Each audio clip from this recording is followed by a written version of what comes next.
What if I told you that the secret behind the greatness of the early Muslims was not their wealth, not their intelligence, not their military power, and not even their numbers? In fact, when Islam began, Muslims had almost none of those things. They were poor. They were outnumbered. They were persecuted. Many were former slaves. Many had no social status at all. Yet within a few decades, they transformed the world. How? What was the principle that turned ordinary people into extraordinary believers? The answer is surprisingly simple. They obeyed Allah before they obeyed their desires. And that one principle changed everything. Today, we're going to explore why this principle made the early Muslims great, and why ignoring it is one of the biggest reasons many people struggle today. Part 1. The real battle. Most people think the greatest battles in Islamic history happened on famous battlefields. Badr, Uhud, Yarmouk. But the first and most important battle happened inside the human heart. The battle between what Allah wants and what your nafs wants.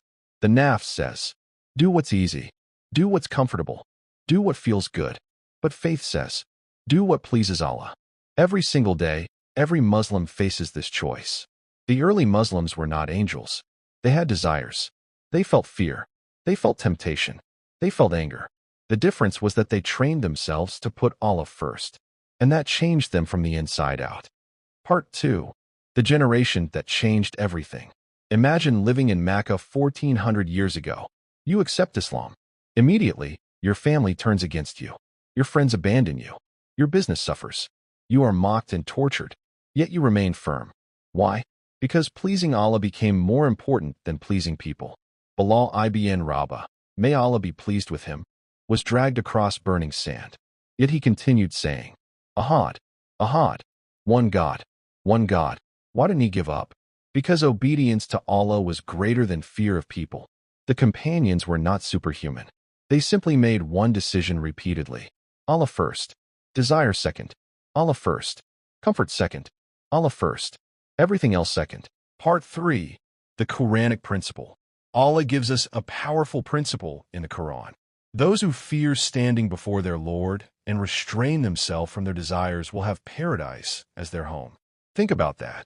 Allah does not say believers have no desires. Allah acknowledges that desires exist. The difference is restraint, self-control, discipline, obedience. Modern culture teaches, if you feel it, do it. Islam teaches, if it pleases Allah, do it. That difference changes an entire life. Part 4. Why many people feel lost today. Look around. People have more comfort than ever before.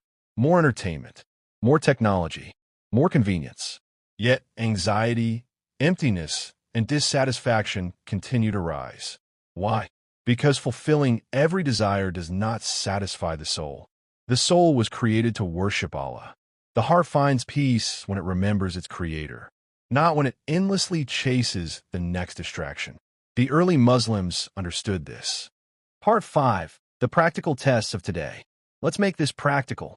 The principle is not tested on battlefields anymore. It is tested in everyday moments. When far arrives and your bed feels comfortable, will you obey Allah or your desire? When gossip begins in a conversation, will you obey Allah or your desire to fit in? When a haram opportunity promises quick money, will you obey Allah or your desire for immediate gain? When anger takes over, will you obey Allah or your desire for revenge? Greatness is not built in one giant moment. It is built through thousands of small acts of obedience. Part 6. The secret of real strength. Many people think strength means overpowering others. But the Prophet Muhammad, peace be upon him, taught something different. True strength is controlling yourself when angry. Think about that. Anyone can lose control. Anyone can follow impulses. Anyone can react emotionally. Real strength is restraint. Real strength is discipline. Real strength is obedience. And that was the strength of the early Muslims. Part 7. How to develop this principle. If you want this principle in your life, start with 3 habits. Number 1. Pray on time, not when it's convenient, when Allah calls. Number 2. Read Quran daily, even if it's only a few verses. Consistency builds faith. Number 3. Before every major decision, ask yourself, what choice would bring me closer to Allah? That single question can transform your life. Conclusion. The early Muslims were not great because they had special abilities. They became great because they mastered themselves. They chose obedience over temptation, purpose over comfort, truth over popularity, Allah over desire. And that same choice is available to you today. Right now, the world doesn't need more people chasing every desire. It needs people with principles, people who stand firm, people who put Allah first. Because that was the principle that made the early Muslims great. And it is still the principle that can make us better today. If this reminder benefited you, share it with someone who needs it. And subscribe to the Pillar Principles for more timeless Islamic wisdom.